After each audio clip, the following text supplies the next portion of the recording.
So that's what I'm working with right now, and it's a great little device. It's been great, but I can't melt copper with this. Some people keep asking why in the world this fascination with melting copper, and the reason is that I have copper, and so I really want to melt it. I like melting aluminum, but I want to do something different, and copper's it. So there's a guy on YouTube, Paul's Garage, who managed to melt copper using this device. But most people don't manage to do it with charcoal. They all go to propane. I don't know if you've ever seen pictures of, let's say, the Iceman or not, but he's a 53-year-old dead guy they found in the Alps in northern Italy. And he had an axe with him. It was made of copper. And I know one thing Ötzi didn't have and what that is Ötzi did not have propane. But he had charcoal, and he had some kind of clay or insulation or something like that he could put the charcoal in, and he also had air that he could blow in. So I think I can melt copper. I just need better insulation, more charcoal, and plenty of air, which leads me to this. It's going to take me some time because it's going to be really heavy, and I'm just not going to be able to cast it in place. But I'm going to make one of these out of that. So, and when we're done, we'll see what we can make or melt with that. We might even be able to melt iron depending on how we load it. Like I said, most people graduate to propane, but I don't want to do that. I want to stick with charcoal. The other thing they do is they line their cans with something called kale wool, which is like, I don't know, some rock wool of some kind, and it's a great insulator. The problem is that, again, we didn't have it 5,300 years ago, and I'm not trying to stay all primitive technology or anything, even though I'm a huge fan, and you should be too. What I'm going to do, though, is I'm just going to use that King of Random stuff, the sand and the plaster of Paris mix, and I'm going to put a layer on the bottom, and then I'm going to cast rings that I'm going to gradually fill my can up with.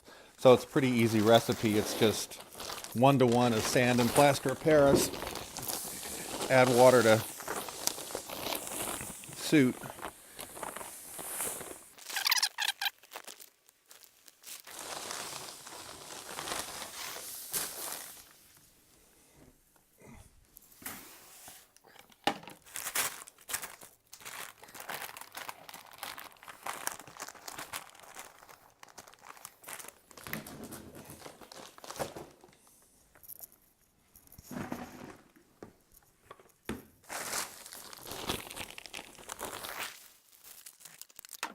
Okay, so we're going to add water, stir it up. You don't have very long after you add the water. You've got to really have it where it needs to go within 20 minutes or so. So that's about 2/3 of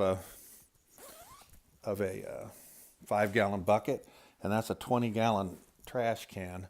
So this ought to give me several inches on the bottom. It doesn't need to be as thick on the bottom as on the sides, obviously. And when I'm done, I'm going to have a 9-inch hole in the center of this thing, hopefully casted to a wall thickness of, I don't know, 4 or maybe 4.5 inches. Should be some really nice insulation. So that's what I'm hoping for.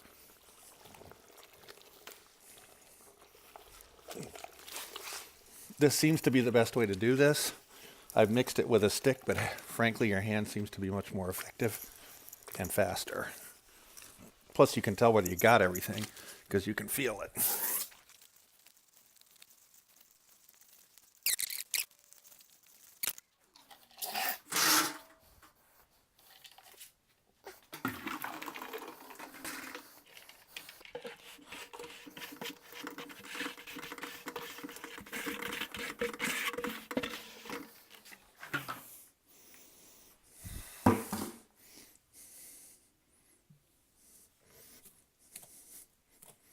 It's about 3.5 inches thick. That's actually just about right. Let's let that set up. So here we are back with the big can. I initially thought what I would have to do is cast this in rings and then slowly build it up, but I decided to try this.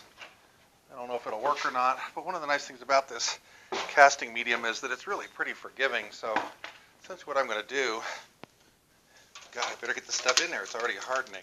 It's just put an inch or so in the bottom of the can. and then use this to trap the bottom of that sono tube. So this should both seal the sono tube in and seal the bottom of the tube. So here we are the next day. I poured about an inch, I guess, around the sono tube. You can see it's pretty well locked in there. So now we're going to make up a big batch of our plaster sand mixture and see what happens. And call me petty, but it really bothers me that this sand is not that pure white sand that I've been using. So the mixture is kind of orangish, and for some reason that's really bothering me. So, well, let's give her a pour and see how much she fills up.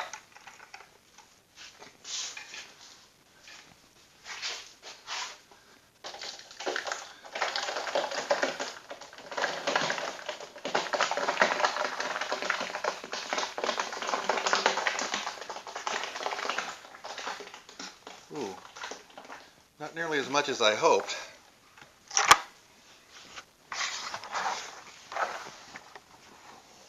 Wow,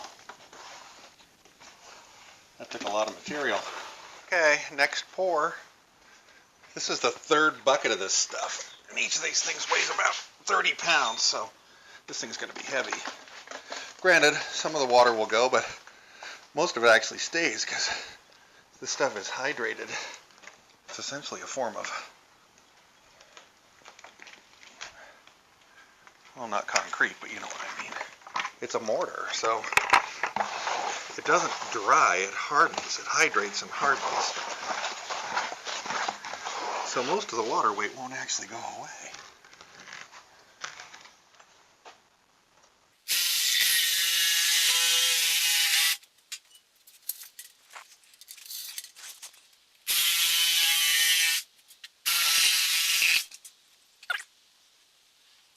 Well, it's unbelievably heavy. I think it probably weighs, yeah, probably close to, I don't know, 100 pounds. But it's impressive. There's no doubt about that. This stuff is pretty forgiving, as I said, but I'm not completely sure it's set up all that well. I was making it in large doses. I'll let it dry for a few days before I try firing it up. So I've only put one air port in to start with. As I said, my bathroom fan produces a lot of air, so even this is a much larger container. My guess is I got plenty of air. It's offset a little bit, so it'll swirl as it goes around. You can see it's kind of coming in at an angle, and putting a little bit down. So it's the actual mortar stuff is still really wet in there. It's big casting. I think I'm going to give it another couple days. When I fire this thing up, that's not a big deal. I'll just burn it out of there. So I need a lid from a big can, and I was going to just cast one like the King of Randoms. You can see I can't really do that. It's almost exactly the same size as that tube, and when that tube burns out of there, my lid's going to fall. So I need a different solution. So here we go. I feel like I'm looking at a giant bundt cake tin here. This thing does need reinforcement because unlike the big can, I'm going to be picking it off and on. So I made a little reinforcing thing. Let me get this thing ready to go and I'll pour it off and we'll see if we can get us a lid. Not quite as deep as I wanted it to be, but it's about 2 inches. I really wanted it to be 3, but I ran out of material, so let's have to call that done and see what comes out of it. Here's my completed top. It's not that thick. It's only 2 inches thick, which is a little bit disappointing, maybe 2.5. Got a lot of plastic stuck to it. I decided not to get excited about that. First burn's going to be a little bit stinky, but after that it won't be a problem.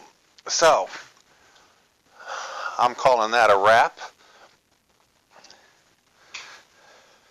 As the lady said the first time she saw Johnny Holmes, I can hardly wait to see it angry. I think I'll end this one here. Please be sure to like, subscribe, tell your friends.